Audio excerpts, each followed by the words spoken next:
En el marco del mes del orgullo, uno de los principales focos de las organizaciones se centra en los problemas de la comunidad LGTBIQ+, dentro de los recintos penitenciarios y el sistema de justicia, lugares donde podrían estar más expuestos a situaciones de discriminación y vulneración de derechos. Vamos a profundizar en esta realidad. Para eso vamos a conversar a esta hora con la defensora regional metropolitana norte, Daniela Báez. Muchas gracias, defensora, por acompañarnos. Muy buenos días. Buenos días, muchas gracias por la invitación para poder hablar de este tema que es tan interesante y en general poco visibilizado, lo que significa la realidad de las personas trans en el sistema de justicia, especialmente el sistema de justicia penal. Sí, y vamos justamente a eso, y creo que lo estábamos comentando ya fuera de cámara, lleva un baño de realidad de lo que sucede. Ya los recintos penales que viven una situación al límite, muchos de ellos una situación muy compleja. Lo quiero poner en esos términos, obviamente ya ahí no estoy diciendo nada nuevo, desgraciadamente. Pero para las personas LGTBI más, me imagino que es más difícil. O sea, ya en la situación fuera de los recintos penales y en el entorno de un recinto penal. Sí, yo creo que en eso hay que entablar el contexto, que las personas pertenecientes a la comunidad LGTBIQ+, en general, están expuestas a mayores vulneraciones, y eso sabemos, hay discriminación permanente hacia sus personas. Y en el momento de entrar a la realidad carcelaria eso se agudiza. En general, como tú mismo decías, la realidad carcelaria siempre, digamos, tiene todos los problemas propios de lo que es el hacinamiento, mucha vulneración de derechos, tanto por los propios internos, muchas veces, digamos, se producen delitos al interior de las cárceles y muchos actos de discriminación, que yo creo que ahí como país estamos tratando de avanzar en general con la población, pero con lo que significa la población perteneciente a comunidad LGTBIQ+, se agudiza por una serie de desconocimientos, mucho desconocimiento de las personas, tanto de los funcionarios como de los mismos internos, mucho prejuicio. Y en el fondo ahí nosotros como Defensoría Penal Pública tenemos el rol de velar para que esos derechos no se vulneren y estar mucho más atentos a estas necesidades especiales que tiene este grupo de personas que se ven privadas de libertad. Me mencionaba usted que hay actos de discriminación, vamos a ir con eso, pero también temas de salud, que son bien relevantes y que son bien importantes para la comunidad en este caso, que pierde su derecho a la libertad, pero no por eso también su derecho a la dignidad y a la salud, en este caso, tratamientos que están desarrollando. Eso es muy importante porque en el fondo una persona puede cometer un delito, puede ser incluso condenada por haber cometido este delito, que está muy bien, pero en el fondo lo que nosotros tenemos que velar es que todo el resto de sus derechos no se vean restringidos. Una persona cuando es privada de libertad solamente tiene que cumplir con eso, la privación de libertad, sí, pero no por eso ser privada de todos sus otros derechos. Y en el caso de las personas, por ejemplo, trans, muchas veces están sometidas o quieren someterse a algunos tratamientos hormonales, y que por supuesto que al momento de ingresar a un recinto penitenciario, no por estar privada de libertad se le puede suspender. Y ya sabemos que el problema de la salud al interior de las cárceles es un tema complejo.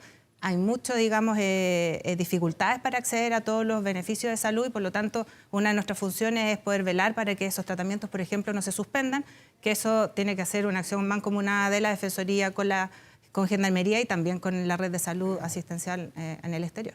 Eso existe, digamos, pero hay que potenciarlo justamente en este tipo de realidades, ¿no? Sí, o sea, los recursos siempre son restringidos, existe la posibilidad de seguir los tratamientos afuera, siempre al interior de las cárceles todo se complejiza, o sea, todo lo que, por ejemplo, la red de salud... Ha sido lento fuera de las cárceles, digamos. Por eso. Ha ido avanzando, pero uno entiende que ya cuando entra a la cárcel debe ser más complejo. Lo que significa la red de salud pública, por ejemplo, para una persona que no está privada de libertad, que ya es complejo acceder a algunos beneficios y algunos derechos, por ejemplo, de salud, más aún en el caso de las personas privadas de libertad, porque, como te decía, todo lo que sucede al interior de las cárceles es más complejo, cuesta más exigir el cumplimiento de los derechos, hay una cultura carcelaria que tampoco contribuye, digamos, al respeto de los derechos fundamentales, y ese es el principal rol de la Defensoría, de poder velar que durante el cumplimiento de esta condena no se vulneren los derechos humanos y también tengan acceso a todos los derechos que una persona tiene, digamos, dado, digamos, la condición de ser humano, un trato digno, igualdad en los derechos, y por lo tanto a garantizar que solamente lo que se le prive sea su libertad y no los otros derechos a los cuales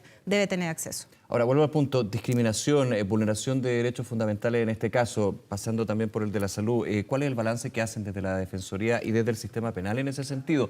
Vamos a entrar también al trabajo de prevención, pero obviamente hay que tener claro el diagnóstico y también entender la situación, insisto, muy delicada que existe a nivel nacional y a nivel histórico, lamentablemente, de la comunidad carcelaria en este sentido.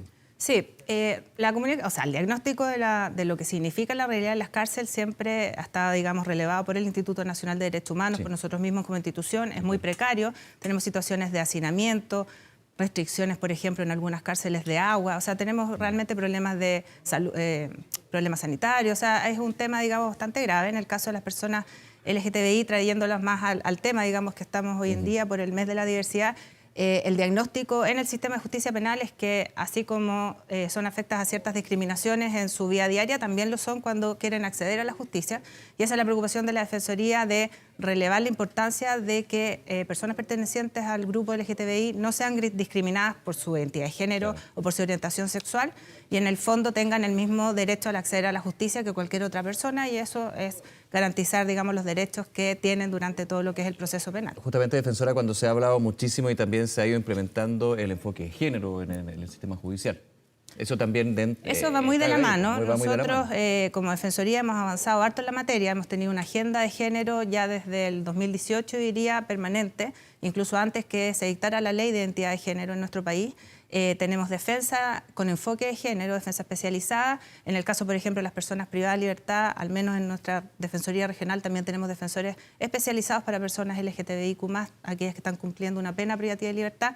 Y eso es muy importante porque muchas veces los delitos que se cometen, digamos, hay que analizar todo el contexto y la realidad de las personas que han cometido estos delitos. Y en eso el enfoque de género es muy importante porque hay una serie de discriminación durante la investigación, puede ser, hay sesgo, una serie, digamos, de situaciones que al analizar el contexto completo y la persona, digamos, ser parte de la comunidad LGTBIQ+, uno puede, digamos, aportar ciertos elementos que conduzcan a esclarecer de una mejor manera los hechos como sucedieron, y que en el fondo lo que nos interesa es que la persona, si efectivamente cometió un delito, sea condenado por lo que corresponde y no por otra cosa. Usted comentaba con respecto al tema que estamos conversando de que las instituciones tienen que, obviamente, ir participando una con otra y avanzando también en este tipo de temas. ¿Cómo es el trabajo desde instituciones como que usted representa con Gendarmería, que es la primera línea justamente en lo que es el tratamiento de la población carcelaria y los recintos penales a nivel nacional?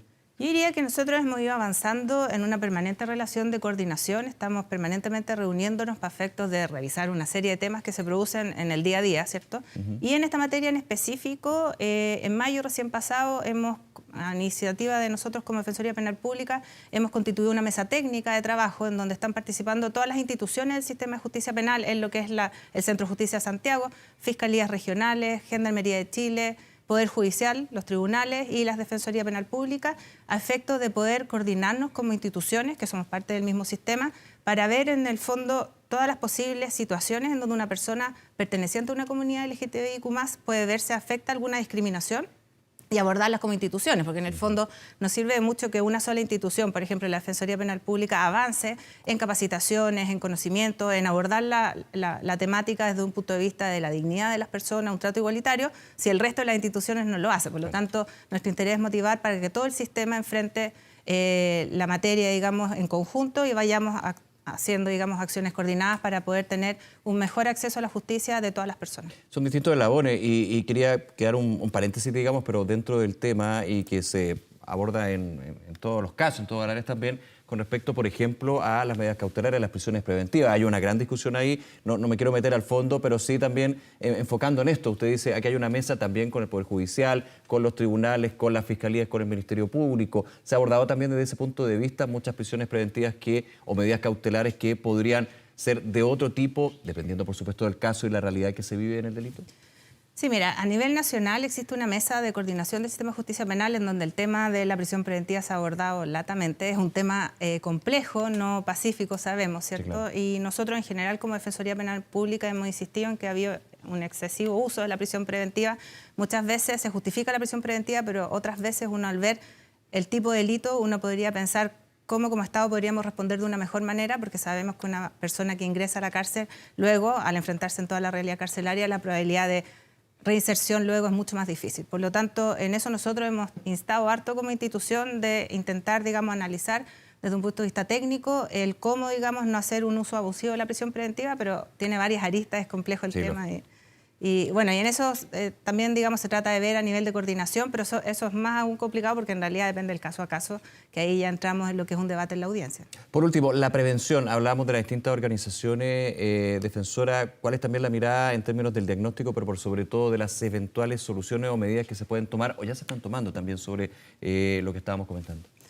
O sea, yo creo que lo importante, digamos, partir, digamos, con, yo creo que hay una brecha todavía a nivel de las instituciones públicas en cuanto a lo que es la capacitación y la sensibilización de lo que somos parte de los agentes públicos. Conocer las distintas realidades, ¿eso es más bien el diagnóstico? Conocer las distintas realidades, conocer los conceptos que están involucrados en la materia. Hay mucho desconocimiento Sí, claro. en cuanto a la identificación, en cuanto a lo que es la identidad de género, en cuanto a lo que es la orientación sexual. Se confunden conceptos y eso hace que en el fondo la persona reaccione de forma distinta frente a la realidad que tiene puesta. Es necesaria la capacitación, el incorporar estándares del derecho internacional de los derechos humanos en los debates en cuanto a situaciones, por ejemplo, ligadas con lo que es la justicia penal.